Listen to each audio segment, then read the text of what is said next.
Hi there, this is my first elementary video on robotics, and in this video I'll be explaining you three elementary parts that are there in all robots.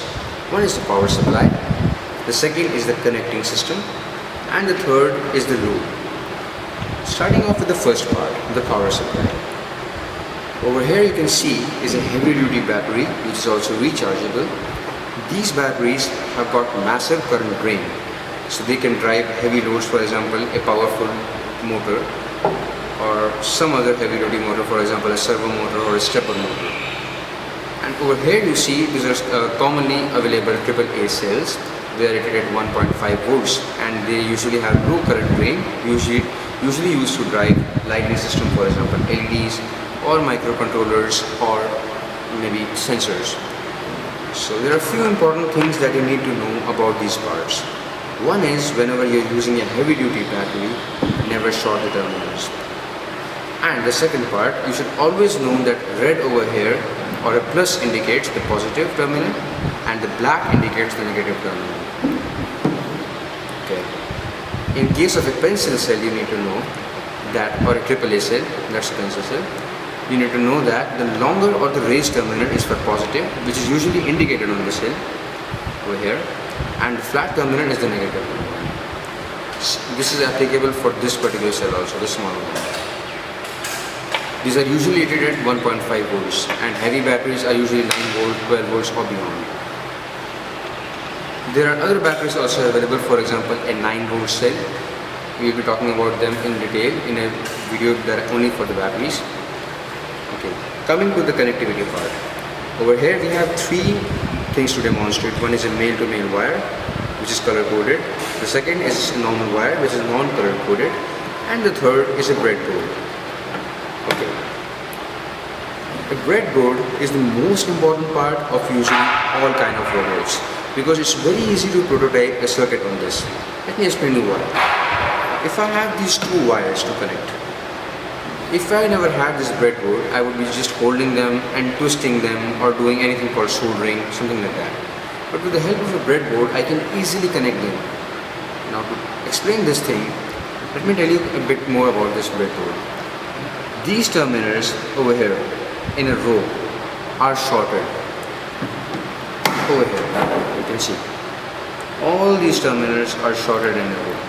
So if I need to connect these two wires, what I do is simply put this end over here and this end over here, and these both get connected. So I never need to twist them.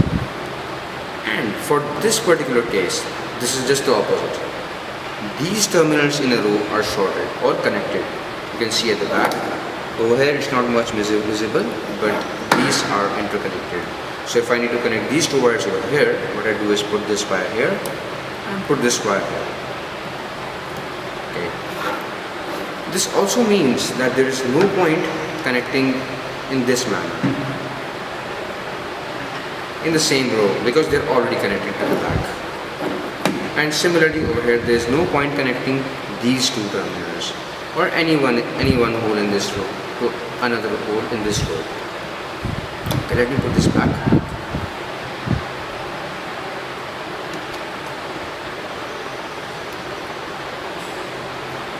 Now, coming to the normal wire, this is a male-to-male wire. This is easily available on websites like dx.com, where these are usually used to connect things on a breadboard. You can easily put these wires in a socket over here. Now coming to the load part, we have two loads to demonstrate over here which are very common, an LED and a motor. Coming to the first part, an LED. As I told you, LED works on low currents, and usually LEDs of this size are rated at 3 volts. If you increase the voltage, you cannot kill the LED, and if you reduce the voltage, it's gonna be underlit or not even lit. Coming to some specifications. An LED has got two terminals. One is the longer terminal and one is the shorter terminal. In case of LED, you need to remember that you got to connect the longer terminal to the plus and the shorter terminal to the minus. If you switch the terminals, you're gonna kill the LED. It's very important to remember that. So the longer one or the anode goes to the plus, and the shorter one or the cathode goes to the minus. So putting it back.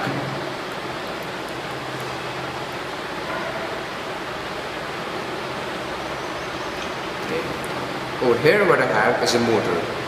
Now this is a low RPM motor and you can easily recognize them with a big chamber in front of a normal motor. This has got gears to reduce the speed of this motor and eventually increase the power also. In the subsequent video I'll tell you how that happens in the gear train video. So in this case, this motor is rotating at a very high RPM, but the shaft over here rotates at low speed, so that it's got a lot of power.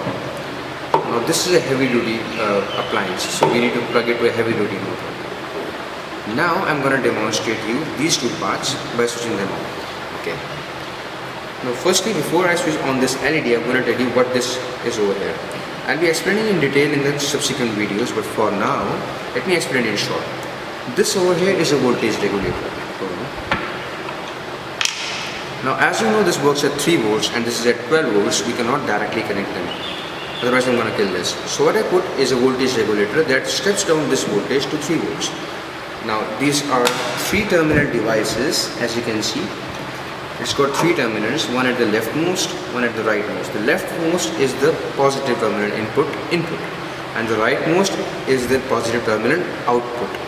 So if I connect this red wire from this battery to the leftmost terminal and the output red wire to the LED and the center terminal, that is the ground terminal, to this minus and that center terminal to the minus of the LED glows and it gets a 3 volt output instead of a 12 volt output. Repeating it, the center terminal is common, which is the minus terminal, which is connected to the battery as well as the LED. And the leftmost terminal takes the positive input, the rightmost terminal gives the positive output. So we have limited the voltage, but one more important thing is that since this is a heavy duty battery, it's going to give a very high amount of current output. So we need to reduce that. We put a resistor to resist the flow of current in the circuit so as to prevent this LED from that. Okay. Now I'll connect these 2 terminals and you can see the LED glow. Okay, this is out.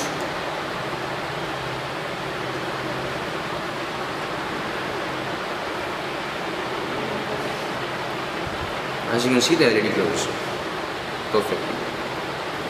My hand is obstructing it. Okay. So now I'm going to connect the motor. Now since the motor is a 12 volt heavy duty motor, I need not use this circuit. So I'll take out the terminals from here and connect them to the motor. And in case of motor, you need not worry about the terminals, because switching the terminal will reverse the direction of the motor. So these wires are not color coded. Connecting these terminals, you can see the motor rotates. You can see it rotates. It's a very high RPM motor, so the shaft will be rotating at lower RPM because the reduction is very high over there. Okay, so that's it. You know, a motor, an LED, connecting system, for example a breadboard and wires. You know how batteries work, you know how to connect them, you know the terminals, and rest we'll learn in the coming videos, so stay tuned. Thank you.